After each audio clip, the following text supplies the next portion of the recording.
family? CTR Media Network. Yeah.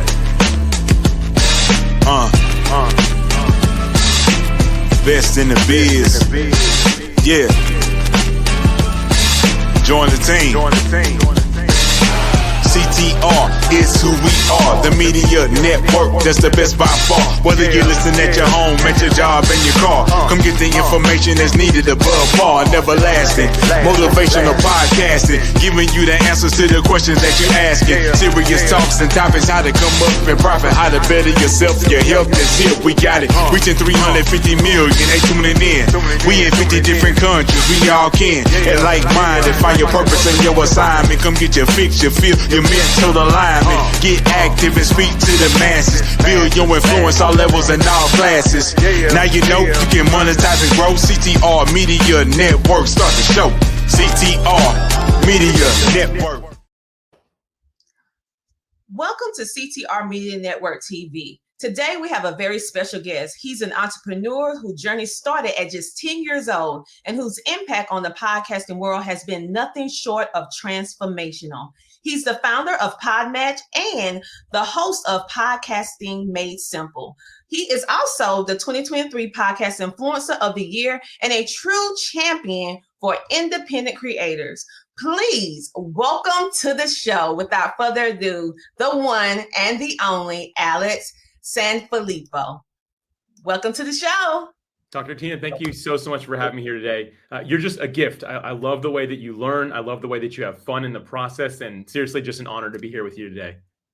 Oh my goodness. No, I feel it's flipped. I feel that way about you. So I'm just excited about everything that you're doing.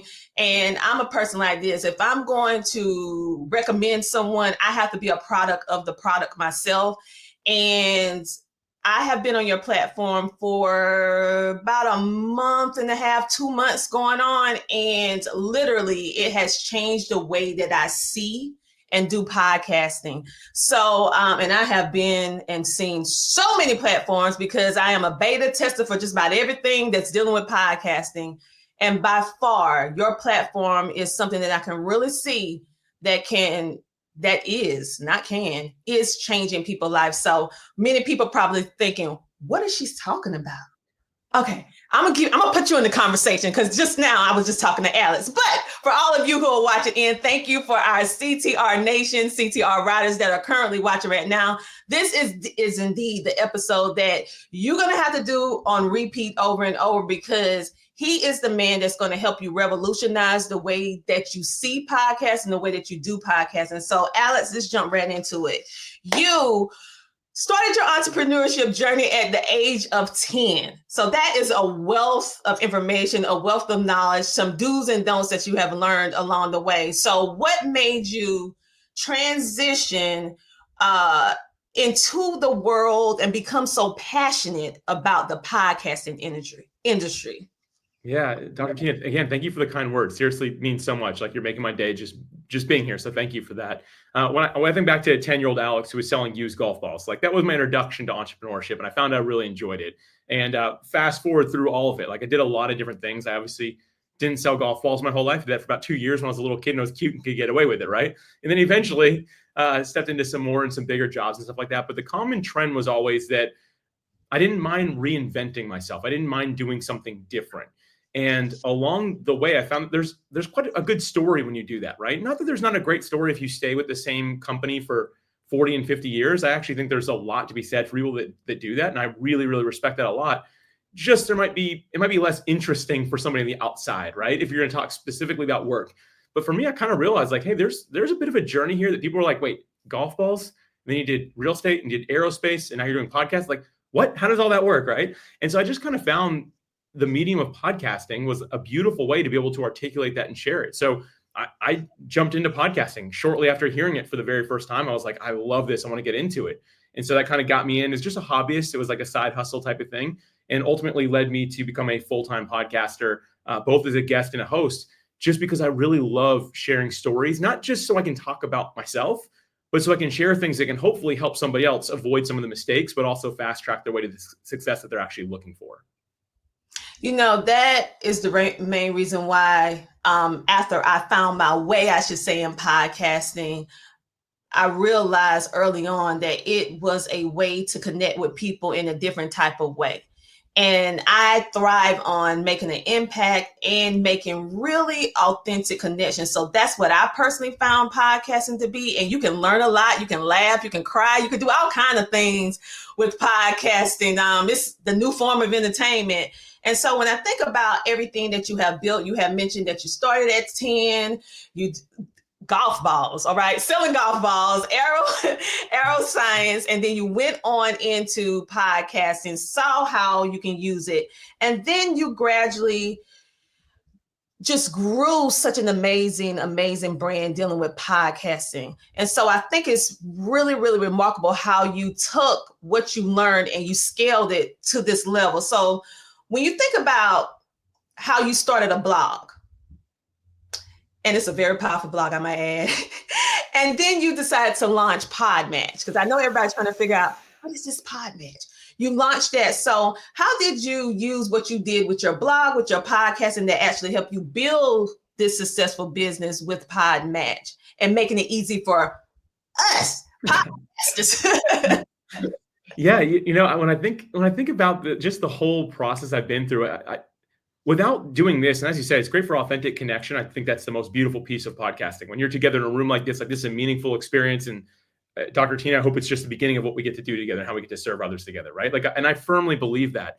In addition to that, there's a self-discovery that happens.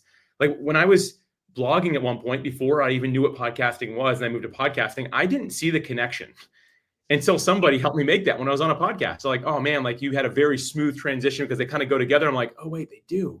I didn't notice that, right? And so for me, I was just writing about what I believe would help people that time in my life. So before I even did podcasting, I was talking about my faith, and I happened to be a believer in Jesus. And I was really diving deep in that because there were a lot of people that were just in my life at that point. I don't know why, but I was surrounded by people that were struggling. And I was just coming out of that season of not having a good time in life. And so I really grabbed onto that, and I was hoping it was helping people. And I believe it really was. But that kind of led me to get into podcasting. People were asking me for more, hey, what else are you learning? And like you said, Dr. Tina, it's a great place to share transparently. One of the first places I ever cried publicly was on somebody else's podcast. And I didn't expect it to happen, but it just kind of did. And so there was this natural progression of blogging to help people, to podcasting to help people, to podcasting to help people that want to be podcasters, either as a host or as a guest. And that's kind of been the natural progression of it, which, again, if I go back even just a few years, I wouldn't have been able to articulate that or tell you that that's what I was doing. But now I look back, and that's kind of the idea. And if it's helpful, I don't know if you wanted to share this, but should I share what Podmatch is for anybody who's wondering, just a brief overview, or is that not, we're not ready to do that yet? Okay, just making sure. I'll make sure no one's because I'm sure someone's what is this? So at its core, Podmatch is a service that connects podcast guests and podcast hosts for interviews to have the actual conversation. So I guess the simplest way to say is it works kind of like a dating app works. Granted, I've been married too long to use a dating app, but it works kind of like the way they do when they match people for dates. But instead of matching people for dates, it matches them for podcast interviews. And you can message on the platform. It handles a lot of the administrative work and stuff like that, which to me was really important because, again, when I was getting into podcasting, that was a really big friction point for me. And I really validated that as I was speaking at different podcasting conferences. As I got into this, I found that other people were saying the same thing. Hey, there's some serious friction involved when it comes to getting the guests and the hosts together, finding the right people, but not even that. Just the whole process is so many back and forth emails and things. And so we just wanted to simplify that whole thing. And that's where Podmatch became a thing, was just hey, there needs to be some sort of solution to help podcasters that see the value of being behind the microphone together, but maybe not the value of sending 100 emails back and forth in between, right? Because that doesn't really serve listeners at the same level that this does. And so that was the whole idea. And that was kind of my transition from blogger to podcaster to now software founder in the podcasting space. And that, I love that you went back. And I also heard how when you was actually in the thick of it doing it, you didn't realize the flow and the transformation that you was actually making. And right now you're in the place of transformational, because we can make a transformation for ourselves as an individual. But when you think about how can you change your transformation to become transformational in someone else's life? And so once you got to that point where you're oh, I transformed this blog, I transformed my podcast. Now I'm going to build out this software. Because you're right. One of the biggest struggles for most podcasters is not doing the podcast, in particular in the beginning, once you learn how to do it. It is finding and securing quality guests, not just any guests, but quality guests, right? And so what I find is with Podmatch is that it breaks down the it makes something that used to be so monumental, such a stressor, to the point that you're like, I'm not gonna do interviews no more. You know, it can get that stressful to the point that now it's like easy going Sunday morning. You're like, oh, I just got a new notification. I have another guest possibility. Do I want to match it or do I want to pass it? I mean, it's just like, okay. And so for all of you podcasters who are out there struggling, because I hear it all the time as a podcast coach, as a podcast network owner, struggling to find those guests, listen, Podmatch is the place, and he has the uniqueness of making it cost effective for you as a guest and cost effective for you if you're only looking to find high quality guests. And let's talk about the problem of monetization, because you're able to not only help us to be able to find those high quality guests, but another problem with people being able to monetize, even if they don't have an extremely large audience base. So what made that so important to you to add that layer? Because what you're doing, it was already great, but then when you add that, I was like, uh-oh, this is it. Okay, this is it right here. Yeah, so Dr. Tino, what you're describing here is we started what we call our Pod Value Initiative, which is we pay podcast hosts to use the platform. And now if someone who's hearing this is like, well, hold on, I'm a guest about me. Listen, going on a podcast where the host is making a little bit of money is a better podcast to go on. Like, they're probably going to stick with it longer. They're going to put some of the money back into production. So it's kind of a win-win is what I always like to tell people. And really getting to be on a podcast in today's world, it's getting tougher to be picked as a guest, because especially like CTR Media Network, like, you have options, Dr. Tina, like, you have a lot of options. And that's one of the reasons I'm so honored to be here today, is because I wasn't the only choice. And I'm very grateful to be here. So as a guest, getting on shows is just becoming important, and getting on shows that are going to stick with it is even more important, I think, because that's like the legacy building, the long tail of it. But when I look, to answer your question, when I looked at the industry a few years ago, I realized there were so many different podcasting companies that quote unquote support podcasters. And I was just like, but all of us want their money. Like, how much do we expect them to have? And we tell them they need all 30 things to podcast. I'm like, and by the way, if there's no podcasters, is there a podcast industry, right? Like, hold on, don't we need these individuals? Shouldn't we be supporting them more? And when we decided to launch our Pod Value Initiative, especially when we started, it wasn't much, and it continues to grow. Every quarter, we don't necessarily announce it, but every quarter we start paying podcasters a little bit more. And we just kind of like put it in there. We do and I don't usually share this, but we do like a 50-50 split between what we make and what podcasters. We got to keep the lights on. The rest of it, we're like, hey, we're going to get our paychecks. We're going to keep the lights on, and we're going to give the rest to podcasters. That was our commitment early on, just because I was like, man, I believe in the creator economy. I believe in independent voices. I believe in what we do to make the world a better place. So I want my money to be where my mouth is. When we started this, I was shocked at how many, I try to say this really nice, but other companies in podcasting were telling us how morally wrong it was to give podcasters money. And they're setting a bad precedent. They're like, you can't do that. It makes the rest of us look bad. I'm like, well, maybe you should change something if you feel like I'm making you look bad. And it wasn't out of a spite thing to hurt other people. It literally was just at my core. I felt like we were supposed to do this. And we thankfully didn't let anything stop us, including other people reaching out, being like, hey, you are making a big mistake. Don't give people money. Right. Like, but listen, I just believe in the power of it. And it's not the only monetization option that I think podcasters should take. But if you are giving an interview-based show, why not? At the very least, our goal is to help you offset your production costs. So you can just say, hey, everything that I'm doing in podcasting, all my tool set, I'm at even right now. And then anything else you make is icing on the cake, where you can start bringing in a little bit of income, and even hopefully, if it's someone's dream, become a full-time podcaster at some point. This is kind of that foundational level. But again, for me, I can't describe it other than the fact that I felt at my core we were supposed to do this. It was more of a calling thing than maybe a sound business decision, as some would say, but we figured out how to make it work and scale, that we weren't gonna have to shut down the doors because we were giving everything away, right? Like, that was very important. Make sure we draw a line saying this is what we can do, and let's always make sure we do as much as we can without jeopardizing the entire company, of course. But to me, that's still my favorite thing to do. And my goal this year in 2025 is to end up by the end of the year to have $1 million back in the hands of podcasters before the end of the year. And it's an ambitious goal. I'm always a little bit ambitious, but that's what I'm most excited about. And it's my main focus right now is to help make that happen. You will, because you lead in with your heart and not with, I always tell people you have to put people first. If you put people first and profit last, God has a way of making sure everything works, make sure everything works. And so everything that I do is people led.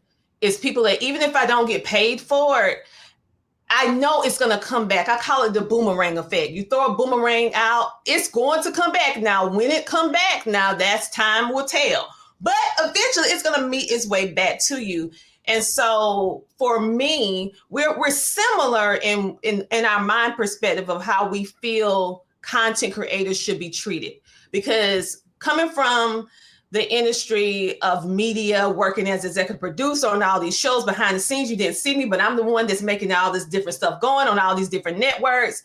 And I saw the breakdown between the networks and the actually content creators. And they may be paying in to be a part of a platform, but they're not really reaping as much benefit as they should, right? And so, and everything is about numbers, right? So you can have a great show, but people just don't see you. Maybe your marketing is not where it needs to be. Maybe this or that, right? So one thing that I prayed for, because that's the main reason why at CTR Media Network, we do not charge the public to watch our creators' content. And we went against the grain with that. And most people are like, that's messing up the model for independent network owners. You're not supposed to do that. And so I'm hearing the same trend with what you said with yours, because it's so different and you're giving everyday people doing extraordinary things the opportunity to be able to monetize their impact and not be so caught up with they have to have 1 million subscribers first before they can do it, right? You do the job, you do a quality job, you get paid, and you get to meet some fantastic people. So I appreciate that. So for those of you who are out there right now that you've been hoping, wishing, and praying for a platform that will celebrate you, that CTR Media Network use themselves. Okay, I use it. This is the platform. This is the platform. It's very simple. You don't have to be tech savvy. For all my baby boomers out there that love to come to me for training, you don't have to be tech savvy. You just answer the questions. You go in and you do the thing, right? And of course, if you need some help, reach out to CTR Media Network, because I'm on the platform. Some of my podcasters are on. We transition them over too. So go on over. It's nothing. I remember the first time I monetized my show, because my show was being monetized. But I remember years ago that, oh, you're going to make me cry. That gratification, that appreciation, it made all the sleepless nights, the struggle worth it. That I felt like I was finally being seen and I had something to show for it.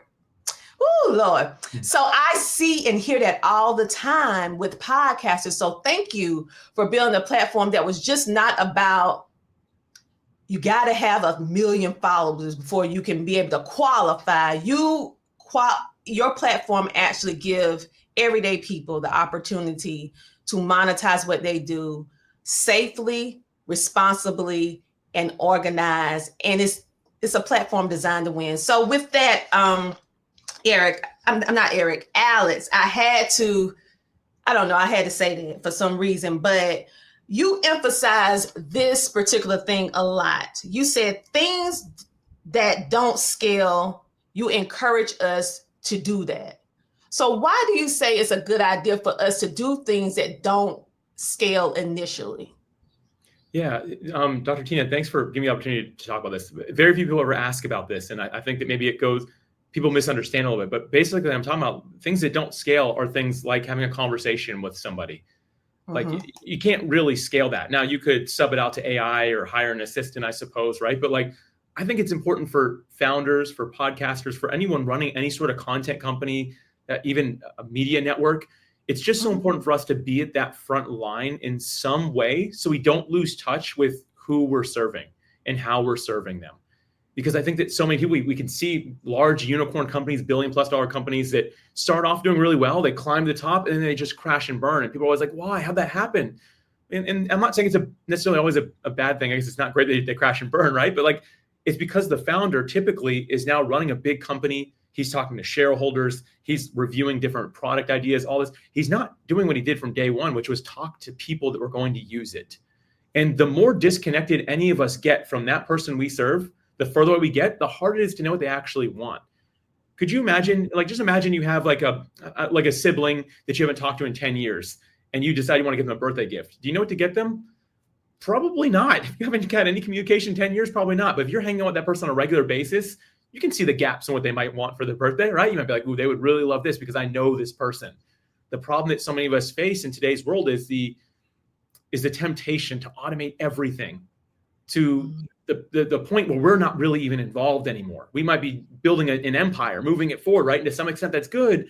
We've got to leave room to do things that don't scale, which again, it's that one-on-one conversation. It's that authentic connection with another human being, because that reminds you who you're serving, why you're doing it. It repoints you north, right? If it's your compass, it's taking you north again and helping you make sure that you're there. Because I have found myself to, just full transparency, at one time, I needed to course correct and I didn't. I started pulling myself away from the conversation with people because it's what you do when you're a software founder, like air quotes there, right? It's what you're supposed to do. But I decided, you know what? I don't like this. It feels inauthentic. I don't know who I'm serving anymore. And I actually, I had an assistant and we let her go, and she was left on good terms. It was fine. I was just like, I need to do this communication. I'll figure out how to automate all the big picture stuff because I want to be around the people, because that's the only way I can know what we really need to do to serve them. I need to be involved. And so that's what I mean by doing things that don't scale. And you can't do it with everything, right? As a matter of fact, like I use calendar apps to schedule stuff. I use all different kinds of tools to support that. What I'm not going to automate is my direct communication with another human being, because that's where I learn and grow the most personally and figure out how to serve better. Now that was powerful, coming from a CEO. Seeing how you lacked in something, correct it, and then actually saying, wait a minute, I lost connection with my why. Basically, that's what you said. You lost connection with your why. And as we scale, as we grow, one of the first things we want to do, because I'm guilty of it too, because I'm not going to act like I'm all over this, like, oh, I don't do that. I never did. No. Because one of the first thing we want to do once we start scaling up our business is saying, I want to move myself out of the equation, put somebody else, have an acting CEO on my behalf. I'll become just a president, but you're right. We do not need to lose the connection with the heartbeat of the company. And the heartbeat is the customers, it's the clients, it's the people who see your vision, thought enough to pay into the vision. And we cannot lose that connection, because when you lose it, you lose basically the foundation and the core of why you did what you did in the beginning. So kudos to you for seeing that, going back, because it's not easy when you grow in such a monstrous, like huge platform to say, oh yeah, I'm going to be in the forefront of them. That's not easy. So the question is, Alex, when should we expand? Is there a way that we should expand if you're a podcaster? Being that you say don't scale on certain things, is it ever a right time to do it? Yes, absolutely. Yeah. I mean, absolutely. I'm glad you brought this up, because I'm not saying just stay in that space forever, because you will burn yourself out. As a matter of fact, I love it when CEOs are completely disconnected from everything. But what the smart ones do is they build in time to do things that don't scale. They say, hey, Thursdays and Fridays, there's a 1 hour block, fill my schedule with people that are just using our software or listening to my podcast. I just want to talk to them and hear them. That to me counts as doing things that don't scale, because you'll never talk to more than 5 people during that time, or 10. I don't know what the number is, but the point is you can never make that turn into more, but it keeps you on the pulse. And I think a smart CEO, a smart founder is one who says, I'm going to do this. Now, I took it very extreme, I'll admit, being all my own frontline communication, but it's the part of podcasting that I love. So yes, by all means, think about how you are going to scale. Think about how you can do things that don't scale in a structured way to make sure that you don't just let your time be running all over the place, right? And just listening to random people. Not that that's a problem, but like if you are going to go somewhere, you also have to be very careful with your time and who gets it, right? Like you can't just give it to everybody. And so I think if you're a podcaster, you're like, okay, I know that I've got a good show. I know this thing can scale. Make sure your systems are in place. Make sure you don't lose touch with the pulse, your why, right? Remember to connect with those people, as Dr. Tina said. And then from there, the next phase, if you're like, hey, I'm ready to scale this thing, it's to start delivering on a greater level what you feel your listeners want. And again, you're in touch with that pulse, right? You're talking to them. When you hear them saying, hey, I'm looking for this, do your best to deliver on it. Don't say, well, we've kind of already got this thing built out. We've already got a direction. You might have to course correct a lot. Earlier about how I came from the aerospace industry. This blows people's mind usually, but 99% of the time, the airplane is not going the right direction. It's just 1 or 2 degrees off. And that's what the autopilot's for. It's always correcting. If you're in an airplane, you kind of feel it like pull a little bit. It's because it's saying, okay, we're off course again. And for many of us as companies, we need to do that more. We need to be willing to course correct instead of saying, I've already said it. This is what we're doing for the next 10 years. It's going to be great. Everyone's going to love it. Maybe they won't. People evolve. People change. The people you serve might even be growing and saying, hey, can you do this for me now? Because you've taught me so much. Maybe it's time to do that. So for me, when it comes to scaling, it's making sure you have your systems and processes in place, that you're staying in touch with the people that you're serving, and then finding a way to deliver on a greater level the impact, the transformation that they're ultimately looking for. And that looks different for each of us. Maybe it's more episodes, maybe it's shorter episodes, maybe it's longer episodes, right? It's a matter of really hearing that and figuring it out. And what I've found, the better our content gets as podcasters, as bloggers, as authors, whatever it might be, the better our content gets, the more eyes end up seeing it, because people love to share good content. So just make it better and better and better. And I think that's a really good way to grow organically. That is, listen to what they're saying. And I would say this, one thing I had to learn was not being, like you said, not being so attached to what you think they want, but actually listen to what they say and give them what they want.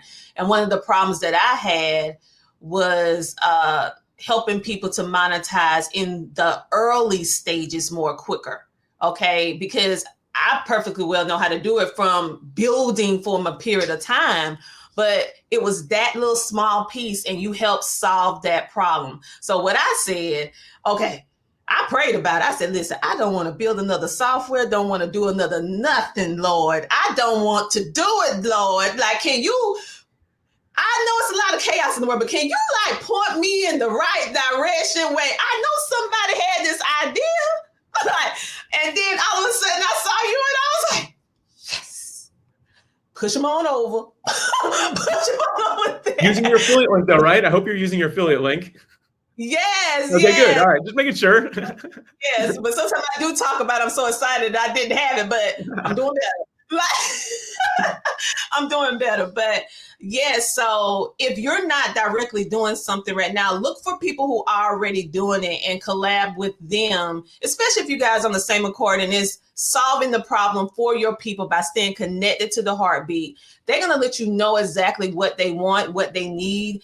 And if someone else can provide it that has a stellar reputation with a solid platform, then why not put them there, right? They're going to be taken care of. So I don't have to worry about my people over there on Podmatch. So when I'm thinking about us growing, some of the questions that people ask 24/7 when they decide to start a podcast is, what equipment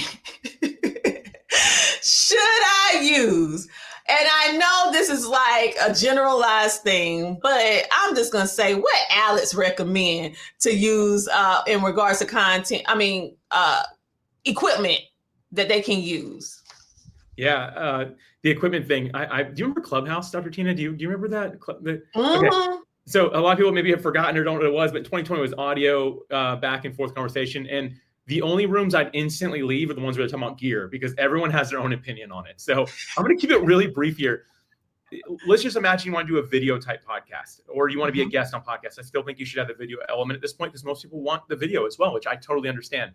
I am not a very techie person. And a lot of people think like, wait, you're a software guy? I'm like, yes, I'm a software guy, but more on the founder side, from sales, marketing, like relationship, not the techie side. And so when I was getting my ideal podcasting gear, like the stuff that I consider my forever gear, I was like, I wanted to plug straight in my laptop and I never want to worry about it. So here's what I use. I use a dynamic USB microphone. The brand doesn't even matter because they're all getting so good. I can't even think of the name of the brand I'm thinking right now, but it's all over the place now. But if you type in USB dynamic microphone, and dynamic just makes it so you have to be right in front of it to hear it. Like if I step 5 feet away, you can't hear me. Unless you have a proper podcast studio, this is what you want. You'll thank yourself later because you don't need all the soundproofing and stuff. It makes it really simple. So dynamic USB microphones that plugs right into your computer or laptop. And then I use a USB 4K webcam. So it's a Logitech 4K Brio is what I think it's called. Same thing, USB plugs right into my laptop. And those are my 2 pieces of gear. And then I have some lighting that kind of is in my room to make it so there's not shadows everywhere. And I'm not a great lighting guy, but there are so many videos on YouTube specifically about how to have good lighting in a room that you're going to record. And I wouldn't even look up podcasting. I look up like how to have a YouTube channel with good lighting, or I watch like 5 videos and like they're all saying the same thing. And it's really easy. So it cost me like $20 to have good lighting in the office, right? So anyway, so USB is the way to go for me. And so I use the dynamic microphone and a 4K webcam that's made by Logitech. And then I have some good lighting in the room, and I make sure it's a good quiet space, and that's it. I don't think you need a whole lot. Dr. Tina, did I forget anything? You recommend this stuff a lot more than I do. Did I miss something there? This is like a question that I'll be like, when I get it, and I get it 24/7, 7 days a week. And I'm like, listen, people, it's pretty much boils down to what you prefer and what is your comfortability, how comfortable you are with technology versus not having technology. I, like you, people think that I just love tech, right? I am a person that is for simplicity in technology. So I am the USB girl. I like to plug it in on the go. I like practicality. I can drop it in my bag. I don't have to, it's easy to travel just to go, right? And when you plug it in, your computer already recognizes it. You don't have to go through all this extensive setup and download and all this stuff. I like it to be simple. So I do have a list of things that I personally use that I recommend. However, you do not, I want people to understand that this is just Alex's opinion and Dr. Tina's opinion. You have to do what's comfortable for you. And I might say Logitech, but you might like a Rodecaster Pro. I have all of that, but guess what? Spent thousands of dollars on the Rodecaster Pro. And I use my $50 mic more than I use the ones that cost a couple thousand. So I mean, it's pretty much up to you on what you would like to do based upon your budget and the type of quality you want to present. You always want to have a good mic for good pickup. It can be $50. It can be $300. It's your preference. You always want to be clear where people can see you. At least you don't ever want to go below 720. You want to be 1080p or higher. 4K because you're competing with other things, because regular TV is just so crystal clear now that if you come anywhere below that, they're like, "Ooh, what's wrong with they look?" So you just want to make sure that you're in the modern way of how things look. But for the most part, you're gonna just have to get your feet wet, do it for yourself. You're gonna mess up. Let me just tell you this: you're gonna mess up. You're gonna do some episode that you don't like. You're gonna do something where the sound don't sound right. But that's just part of the learning process. Now, we're going to get onto this topic, which is another question people ask, but I feel like we can have a better conversation about this. So many people, they want to go on podcasts, but the question is, should they start a podcast? Do you feel that people should start a podcast? And reasons why or why not? Yes and no. I'll say no to start. If you're like, oh, I think I want to be a guest, but I think I might also want to start a show, be a guest on one first. And the reason I say that is because it's much less effort to be a guest on one instead of starting one. Now, I think there's a lot of power in that. I'll share that in a minute. But being a guest on a podcast will tell you 2 things. Do you like it or do you not like it, right? So like it's going to one way or the other. And I had somebody where they're like, I really want to start a podcast. I was like, oh, we'll be a guest first. I did it. Like, I absolutely hated it. So how do I start my podcast? I'm like, I don't think you should. They're like, oh, good, because I do not want to do it. I'm like, oh, well, then good. Then don't do it, because you have to really want to. Now, I also just recently had a friend, and I was like, hey, man, don't start a podcast. Go on one as a guest first. He did it. He went on a podcast, and he immediately called me. He's like, I loved it. How do I start mine? And I was like, good. We know that he really enjoyed sharing his story. And so I always tell people, start to make sure that you you enjoy it, right? It seems like something that can be good for you. And I'm not saying your first podcast guesting like opportunity is going to be the most amazing thing. You're going to learn to speak more clearly and grow, but just make sure you didn't like hate the whole experience of it, because being a host is a lot more work than being a guest. And I do think that more people should start podcasts, but I think more important than starting a podcast is sticking with a podcast. And listen, like CTR Nation, this is why you hang out with Dr. Tina. This is why you become part of the media network here, because people that are in community together, that are doing things together, seem to last a lot longer. If we go back to, I don't know when your listeners were around or anything like that, but I grew up in the 90s and all we watched was, I don't know if it was Animal Planet or what it was called, but I was always watching, like the jaguar, the lion, the tiger eating the animal that was always by itself, right? Every time. And if there's one thing I learned, I'm like, maybe just don't do this thing alone. You know, it seems like you're pretty safe if you don't wander off on your own. And so I tell people, like, if you're going to start a podcast, more important than starting it is sticking with it. And I found one of the key contributing factors to that is having people in your corner that you can ask questions to, that you can say, not a single listener has reached out to me. Like, I am feeling down. Can somebody please help me? We help each other during those times, during those dry spells. And the reality is, without that, I don't know anyone who really is like, I did this thing completely alone. There's never been anyone in my corner. And I've made it. Everyone has a room full of people that are like saying, all these people are what got me to where I am today.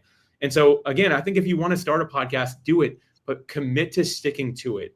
And if you want to be a guest on a podcast, make the same commitment. Yes, try one. If you like it and you say, I want to do this guesting thing more, then say, I want to do 50 in the next 2 years. I'm going to do 20 this next year. And on the host side, same thing. Come up with a number. And listen, the number is just a number. What's more important than the number is the life that you're impacting. That's the listener on the other end. But we need to have something for ourselves, and we need to keep on going so we don't just give up too soon. But in my mind, be a guest, but also consider being a host, because there's a shortage of podcasts that stick with it right now. And there is a lot of space in here because the listenership of podcasts in general is climbing at such a rapid rate, but we're not seeing the growth on the actual active host side of things at all. That's so true, because I feel that we're in the podcast industry, we are experiencing substantial growth, more so than ever, because of all the different ones that are trending now. And Alex, I listen and I am a subscriber to your show, your YouTube channel, everything that you do. I listen because it's training for me, right? I never have the idea that I already know too much. I'm like, nope, I need to know more. Okay, so the thing is, everybody can't be an Alex. Everybody can't be a Dr. Tina, but you can be you. Stop trying to be other people. You can admire them. You can be inspired by them. But I feel most people now in this fame era, they get so caught up in what they think people want them to be. And one thing that has helped me a lot is that I have always been myself. Country twanging, I'll mess up words, say words right, say words wrong. I mean, I'm going to be myself. I'm like, listen, now, you know, some of my words go around the corner, come back again. Now, that's my Southern twang. Now, stop it. Now, stop it. You know, you just have to be yourself. And that's how I grew the community. And then other people start coming. And so community is very important as well. So one thing that I do see too, and I'm thinking about, so how can an independent podcaster with no team keep up with their episode production? Because what happened, they start off real fiery. They might be doing 3, 4, 5 episodes, and all of a sudden they might do one every other month, every other week. They have that burnout. So how can we conquer that?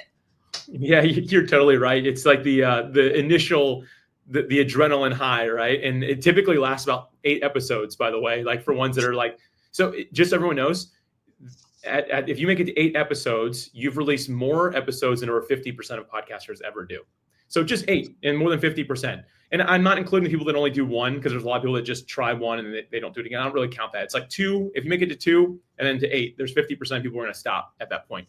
That's a substantial number. And the thing is, we're like, oh, this is so cool. I'm so excited. I'll stay up all night and edit. I'll do this forever. And then 8 weeks later, you're like, I am not staying up again. I'm exhausted. This episode wasn't even good, right? Like there's all these things that go into it.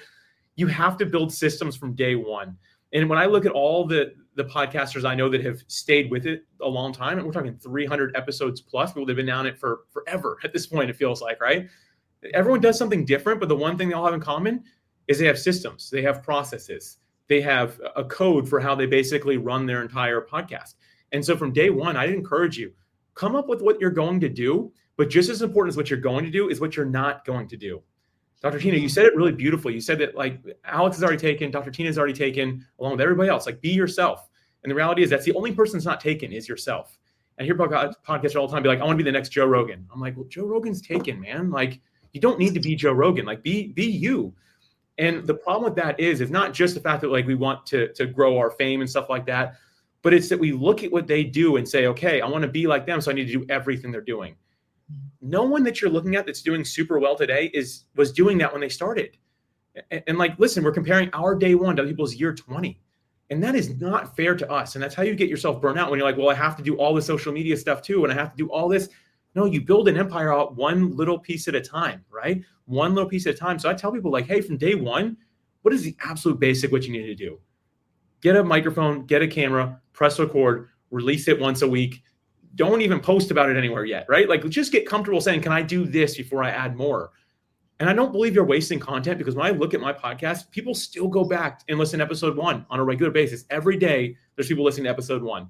If they like it, wherever they jump in, they'll go back and find it. So don't feel like you're wasting content. You're getting in some reps and figuring out what you're able to do. But always do less than you think you should. Because when burnout starts to settle in, if you're doing less, it might allow you to make it. But start documenting from day one. Commit to the process of just saying, I'm going to keep this as simple as I possibly can. Still to this day, we still look at my podcast. I don't run it alone. I like to communicate with people, right? So where I've automated things is even my podcast. I think there's 5 people who work on it. But we still look at how we can simplify it every single quarter. Every 90 days, we sit and review, like, what's the most time-consuming part of this? Okay, why are we doing that part? Is it actually valuable? If no, we cut it out. If yes, how can we improve that? And we're doing that every 90 days to make sure that we don't get burnt out ourselves. And I think we're 300 some odd episodes in, but we're going to keep on going. We're not going to stop. I encourage everyone from day one, commit to what you're going to do and keep it as minimal as possible.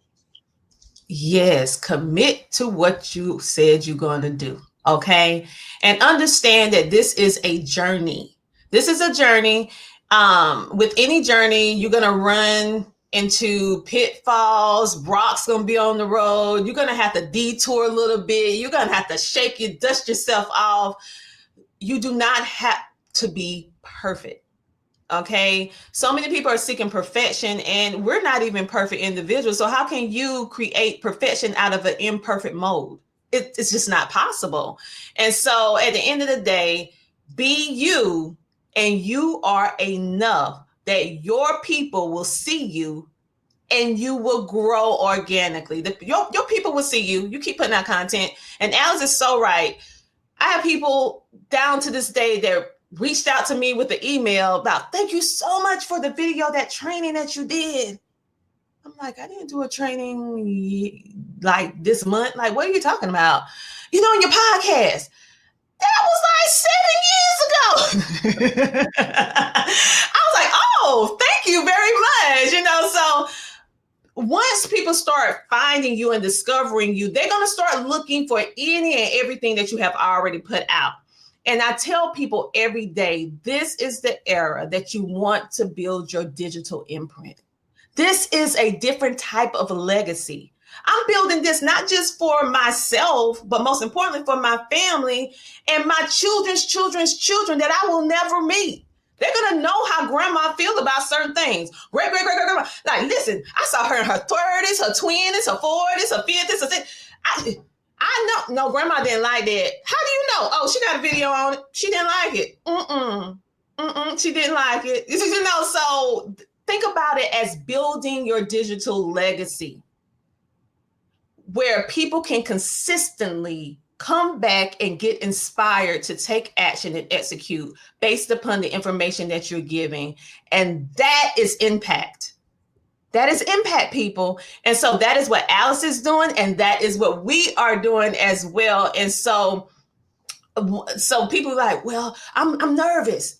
Well, do audio first. You can do video later, but do something. Do something. So Alex, it's so many people that would love to be a guest on your podcast show or a part of anything that you're doing when you have these amazing workshops and everything like that. So for individuals that we're gonna talk about two type of people. But we're gonna do one first. The first one is for a guest. With so many people reaching out to podcast shows nowadays to be a featured guest, how can a guest make themselves stand out above all the other people to get picked? What are some things that they need to do so that we will say, I want to pick that person to be on my show? Yeah, I think this is like the pitch that is what, I don't know, is that what you all call it too? I feel like that word is kind of, it is a pitch, but I like to just, I don't even like the word pitch because it sounds so salesy. It sounds so your outreach. I don't know what we should call it. We can say outreach. We can say, what is your outreach? You know, or you want to connect with someone. Yeah, I mean, I'm with Ken here today. So Dr. Tina, I was thinking, I'm like, I know she's not gonna like the word pitch either. Everyone else loves it, but I was like, you're not gonna like it either. I don't like it. This is your outreach to a host. And I'll just share exactly how I do it if that's helpful. I can just kind of go through it. There's 6 things that I do. So I do 6 things every time I'm gonna reach out to a host. So when I make that initial contact, the first thing I do, this is more of the mindset, I keep it really short. I don't know other podcast hosts, but I don't necessarily love to read as much as I used to. I like to talk. It sounds like I'm into podcasting, right? And so I like it when it's short. And I feel that some of the pitches I get, and I'll call them pitches, it's like a sales brochure and it just goes on forever. I'm like, man, I don't want to read this for 20 minutes. Like, what is this?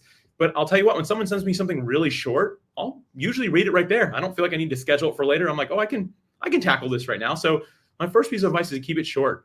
Next thing is to lead with value. And what I mean by that is leading with value is identifying the host, their expertise, what they're doing, the impact they're having, versus saying, I created a course, I have a book, I want to be on your podcast, and I want to grow my business. Like, that tells a host, like, okay, you don't care about me or who's listening. You clearly care about you a lot. And so you want my platform, right? And so you want to lead with value, which is simply something like this. Hey, Dr. Tina, CTR Media Network is incredible. You've done a great job. You have a great legacy that you're building, and I see it. And I just want to acknowledge that. It's something along those lines. It tells Dr. Tina, okay, like this person actually might care, right? And the next thing you want to do is make a meaningful request. I can't tell you how many outreaches I've had from people where there's no actual ask in it, Dr. Tina. I'm sure you've seen this too. It's just this giant like word vomit of everything, and you're like, what do they want from me? You know, you like read it, you're like, do they want me to say congratulations? Like, you've seen that too, right? Or am I alone? Yeah. No, all the time. Okay. They go right to the trash. I'm sorry. Right? I don't have time. That's the point. A meaningful request means not just saying I'd like to be a guest on your podcast, but explaining why you'd want to. And again, keeping this all really short. So for me, it might be, hey, I noticed on CTR Media Network that you've not talked about podcasting gear, or at least in a while. I'd love to be a guest to talk about that because I know about that topic. And that's not really what I do, but just like a random idea there. You want to make it meaningful and say, this is what I want to talk about. Because most hosts are going to say, oh, wait, have we not talked about that? That is really good. Why haven't we talked about this, right? And it gets them thinking. The next thing you want to do is offer credibility.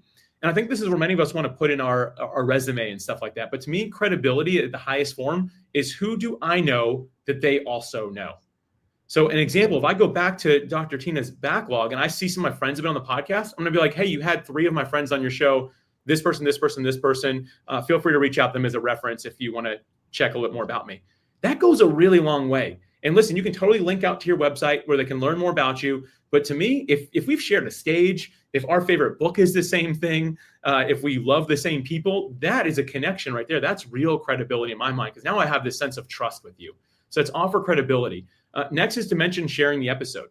And don't lie, have integrity. If you're not planning on sharing it, don't say this. But for me personally, if I'm a guest on a podcast, I'm going to share anything that gets posted about it anywhere online. And also my team and we create a blog post and we link to the host website so they can get some SEO backlink juice, right? Because we basically want to say, hey, Alex was on this podcast and it's a great show. Here's a little more about it. Go to their website and check it out. And so I mentioned that when I'm reaching out to hosts. Hey, I'd love to make a blog post about it. I'd love to share anything that we do about it. And the last thing is just make it easy to say no. And this one's a little bit like, some people don't like this one, but I do. At the end of the day, I'm just looking to open conversation, because I found that no typically doesn't mean no. It means not right now. And so for me, I just say, hey, listen, if I'm not the right fit, no worries either way. I just love to connect with you, even if it's just here via email. And typically I get a response. And sometimes it's, hey, you're not really a right fit, but thank you so much. I'd love to stay in contact with you. And without fail, 6 months go by, 8 months go by, and they're like, hey, would you still want to talk about this on my podcast? just from opening that dialogue with people. So those are kind of my points for how I reach out to be a guest on other people's podcasts. And it's worked really well for me. I'd say about 70% of the time, it seems to be a working pitch and framework. So it's keep it short, lead with value, make a meaningful request, offer credibility, mention sharing the episode, and make it easy to say no. Well, listen, you guys, I hope you heard that. That's the secret sauce right there. Like, very simple. All right, I told you this was going to be one of those episodes you need to go back. This time you need to go back with a pen and paper.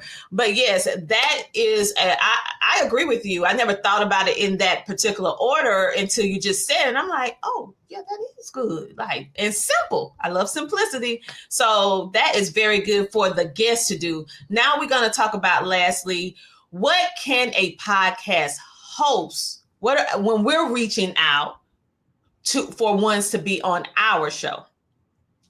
It's so much different in today's world because of how out of balance it is. Like right now, there's a 41-to-1 ratio between guests and hosts. So to every one podcast host, there's 41 people wanting to be guests. And so because of it being so out of balance, it's much less work for a podcast host. But I do think there needs to be some respect there. And because I find a lot of hosts, they know this now. And they know that like, hey, anyone will be on my show because I have a show. And again, that speaks to the authority of having an active podcast that you keep on going with. But I don't think you need to be a jerk about it. And I've had more people reach out to me lately that are like the message will literally say, yo, I want you on my podcast. And that's it. And I'm like, I get it. And like, so I always respond. I'm like, hey, thanks so much. Like any details about anything like that? Yeah, just come on, we'll figure it out. I'm like, man, thank you, but no thank you is what I usually end up saying. Like, I still want there to be some respect. So if you're going to reach out to a guest, don't forget your relationship starts with them with the initial contact, right? Like it's not when you're recording together. It's not your time to be nice. Your time to be nice is the first form of communication you have. So reach out really respectfully. Do your due diligence. Here's an example. Today I reached out to somebody that I've known for a long time, but just like as an acquaintance in the podcasting space. I saw he released a book and I saw it's on a topic that I'm actually really interested in personally, but also I see that it relates well to my podcast audience. So I reached out saying, hey, I saw that you wrote this book. I don't know if you're going to be on any podcast, but I want you to know I bought the book today. I'm going to read it. And when I'm finished, I'd love to have you on. Let me know if that would interest you. And here's what I think would benefit my audience if you'd be interested in that. I can send you a scheduling link. I can talk to people on your team, all that. And so I just framed it really simple, knowing he's a busy guy. So I reference his team. I can help them schedule it. You don't need to do all that. But I made it very inviting. So when he sees that, it's not going to be like if it's a no, it's not like a please leave me alone. It's gonna be like, wow, this is really kind. Like he bought the book. Thank you for doing that. But I fully expect it to be a yes, because I'm going to read the book before I even interview him. I think that that's like gold for a podcast guest to know that like, okay, this is going to be a good interview because this guy is actually really, really prepared. And that's kind of my take on it. So I just think that you want to reach out really respectfully and you want to frame why you want someone on. And like that's what I do with his book. If it's not an author, that's fine, but give them a reason. Even if your podcast is very general, that's fine. But like tell someone like what makes you you. When you can point that out and they can see that you know it, that makes us feel really good, right? Like, Alex, you really know about podcasting. I'd love for you to come on and talk about that. It's like, okay, thank you for noticing that, right? Not just let's shoot the breeze, bro. Come on the show. I'm like, I don't know if I want to do that, like, so I just think at the end of the day here, I know I'm repeating myself a little bit, but just be really respectful, do your due diligence and start being really nice from the first moment you interact with even a guest. I agree with you. Your first initial contact is the first impression. And many people wait. They're thinking I don't know what they're thinking, to be honest with you, because for whatever you first say, write, text, send is that first initial thought about you. And normally, however they feel about you is not going to change after that first initial contact. No matter if you try to fix it, clean it up, they still remember that person came to me like, no, I don't like that energy. So you're right. You have to be respectful. And I would say be simple. You don't have to give your whole itinerary. You don't have to tell them you've been doing all this and that and this and that and this and that. It should be if I reach out, because I'm at the place where a lot of people reach out to me and I'm totally grateful to God for that. But one thing that I have always done is when I used to reach out to people, I made sure that I let them know how much I value them. Because at the end of the day, I can't have an interview-based show without someone to interview. And I need conversation. I need your expertise to come on the show. So I want them to understand that I need them just as much as they think they need me. And we have to do this together at the end of the day. And so, and then also it helps, like you said, to throw some little things out, like you read their book, or maybe you saw them on another show, and this is the reason why you reached out. Because at the end of the day, you're trying to build authentic relationships. Okay. I tell people every day, you should not just be reaching out to people just because they are this person or that person. You should be reaching out to them because you want to really build a relationship. Relationships are more powerful than any one-time sale. And I keep telling people that. I'm like, listen, building relationships is better than one-time sponsorship, one-time whatever, because relationships will get you indoors that a one-time sale can't. Okay. And relationships has proved to be very valuable to me. And I'm just so grateful for all those relationships that I've been able to forge over the years. So with that being said, Alex, thank you so much for everything that you did in regards to answering our questions, getting us over the fear, the nervousness, and also telling us about your transformational platform, which is PodMatch. So is there anything else or any last words you would like to share with our viewing and listening audience? Yeah, CTR Nation, what I want to share is just kind of along the lines, just to piggyback with what you just said, Dr. Tina. Mm-hmm. It's this idea that you just said, I think you said it beautifully, but relationship is more valuable than any one-time sale. And I think that having that mindset in podcasting as a guest or a host is huge. You might be hearing this and maybe you have a podcast and like, yeah, well, they don't understand my listenership's really small. Or you might be a guest and saying, yeah, well, I don't even have like a book and I haven't done a whole lot. I just have this little message. Don't sell yourself short. Relationship is why most of us that are good at this do it. And some of the people that gave me a shot when I first started my podcast, I had nobody listening yet. And people said, absolutely, Alex, I want a relationship with you. Let's do this. There are people that are still in my life 10 years later, still part of my life, still in my circle. And guess what? I've been able to help them now too. And that's not even what it's about. It's about the fact that we want to grow and learn together. Don't let low download numbers scare you from saying something. Don't have any imposter syndrome with that. Don't let your lack of experience in life make you feel that you're not worthy. You are worthy. And people that really know what they're doing in this space, they're looking for the relationship with you. They're going to love and care for you because they feel that they can align with you and together you can grow. There's that old Helen Keller quote that says, alone we can do so little, but together we can do so much. I find the best hosts and the best guests, they have that in their mind. So no matter where you are in your journey on either side of the microphone, or maybe even haven't done it yet, get out there, start putting yourself out there. This is a great way to build relationships that I think can last a lifetime and really leave an incredible legacy for others to follow and be inspired by. Wow. Listen, thank you so much for giving me some of your time because I know that you are a busy man. I see you in these social media streets, real active and stuff. So I appreciate you in the midst of everything that you're doing. Matter of fact, tell your beautiful wife I say hello. I will. I definitely will. Thank you for that. And everything like that, because I had the privilege of being able to have a couple conversations with her. Cool. And she just is amazing as you are and helping me in my transition over to y'all amazing platform. I was like, Lord, I don't know. It's just like I'm having some time. And she just helped me through every single thing so graciously, and all of our members that came over. So I thoroughly appreciate your customer-centric approach to your entrepreneurship and allowing us to be on a platform that is really centered around us. It's very few media-driven platforms that are based upon the people. It's mostly based upon the numbers only, if you know what I mean. And so it's a breath of fresh air. So Alex, keep doing what you're doing. You'll see me all around in your podcast community. You'll see me. But at any rate, I appreciate you and thank you for sharing so many amazing tips and strategies to help podcasters, content creators, entrepreneurs be able to truly level up and understand what really matters and how they can have that longevity. So you guys, listen. I know you're like, wait a minute, y'all been saying pod match. So listen, whether you are a podcast guest or a host or aspiring guest or a host, podmatch.com/free has some goodies for you. Did you hear free 99?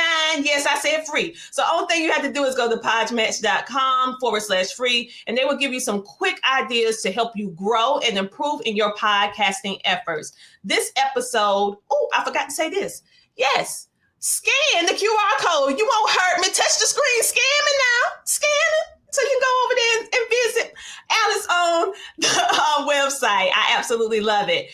We really appreciate everything that Alex has shared with us today, where he talked about how we can simplify, streamline our guesting and also our hosting experience with success, and how he gave podcasting strategies to us on the day. So make sure to check him out. And if you want to book CTR Media Network, then guess what we just did? If you're not over on Podmatch, then guess what? You're not getting on the show, because we got to do extra work that we don't want to do. And we're not doing it. So if you want to get on the show, you have to be a member of that particular place, which is podmatch.com. You can scan the QR code right here. I'm going to give it to you again. Go ahead and scan it. And then you can go ahead and get on our show with our next availability. For those of you who are going to be in Columbia, South Carolina, October the 11th from 11 a.m. to 6 p.m., I want you to come to the Media and Wealth Summit. Yes, I'm going to be there along with the amazing Michelle Green, some more of our speakers, and we have some surprise panelists that's going to be there, but you're only going to know who they are once you get into the building. This is an event that's going to help entrepreneurs, podcasters, content creators start and grow your business, boost your visibility, and scale through media. I want you to join these expert sessions, this networking and strategies that you can apply right then from the event. And we'll be right now, we're looking for sponsors and vendors who want to showcase your brand. We only have 10 more spots for the vendors right now. So go ahead and get your tickets by going to www.ctrmedianetwork.com, and we will see you there. Download our app by scanning this QR code so you can see Alice interview and so many more, along with our other amazing podcasters that's on the platform. Like I said before, and I say every single week, come back, same time, same place. Thank you for being our CTR Nation. We value you and we appreciate you. Thank you for being with us today, and have a great, amazing rest of your day. Talk to you later.